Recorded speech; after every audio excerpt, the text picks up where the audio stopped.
Can you describe the conditions where people talk about being in the tunnels?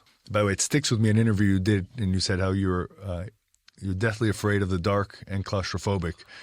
So the idea of going down into the tunnels in and of itself was difficult for you. What were the conditions of being held in the tunnels? Was it a cell? Tell us a little bit, if you can just describe it so people can understand what it means to be held in tunnels. First of all, when they told me to go down, because I'm scared, I started shaking. I could hardly control my body by shaking. And then you see this Hamas terrorist looking at you from the bottom, and you have to go down the ladder while I was shaking. It's cold. It's dark. You can hardly see where to put your next foot. And you just walk and walk and walk until you get to a little arch that's got a LED light that hardly works. And I remember sitting on the yoga mat because there was no mattresses and looking at Keith and holding his hand and trying to ask myself, what am I doing there?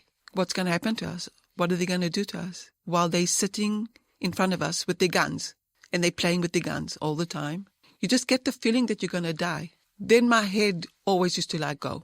What's going to happen if the LED won't work anymore and it'll be pitch dark and then I'm going to die? Even if I've got Keith next to him and I'll hug him and he'll hug me, if it's dark, I'm going to die. And then for a second, I think about my grandson and then I start crying.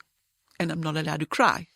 So I'm told that I'm not allowed to cry. They have to say that everything's okay. And then my head goes again, okay, don't think about anybody of your family because you're not allowed to cry.